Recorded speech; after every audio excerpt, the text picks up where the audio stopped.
आता पाहणार आहोत मोठ्या बातम्या।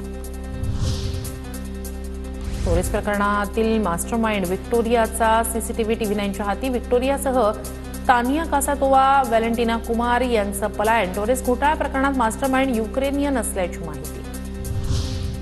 टोरेसच्या इंस्टाग्राम अकाउंटवर नवीन व्हिडिओ अपलोड। कार्यालयांमध्ये लूटमार झाल्याचा आरोप। पोलीस चौकशी संपताच गुंतवणूकदारांना पैसे देणार असल्याचा कंपनीचा दावा। टोरेस कंपनीच्या कार्यालयात आर्थिक गुन्हे शाखेचं धाडस सत्र सुरूच। छापेमारीत आतापर्यंत दागिने आणि 5 कोटी रक्कम हस्तगत। तर भाईंदरमधील कंपनीशी निगडीत 3 अटक।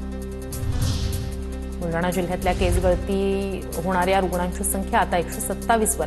शेगाव तालुक्यातील बोंडगावसह परिसरातील 11 गावांमध्ये काल दिवसभरात 27 रुग्ण आढळले।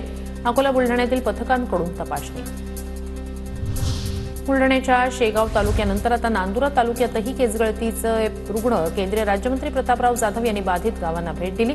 नांदुरातल्या वाडी गावात 7 रुग्ण आढळले।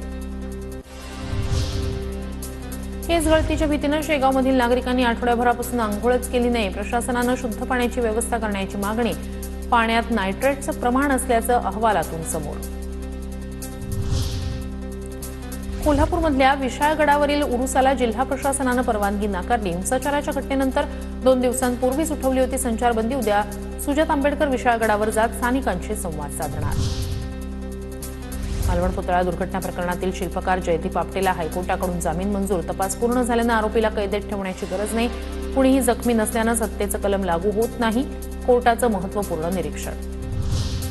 धुळे शहरातील जिल्हा रुग्णालयातील ऑक्सिजन प्रकल्प धुळखात पडलेला। लाखो रुपये खर्चून उभा केलेल्या प्रकल्पाभोवती झाडं आणि वेलींचा विळखा।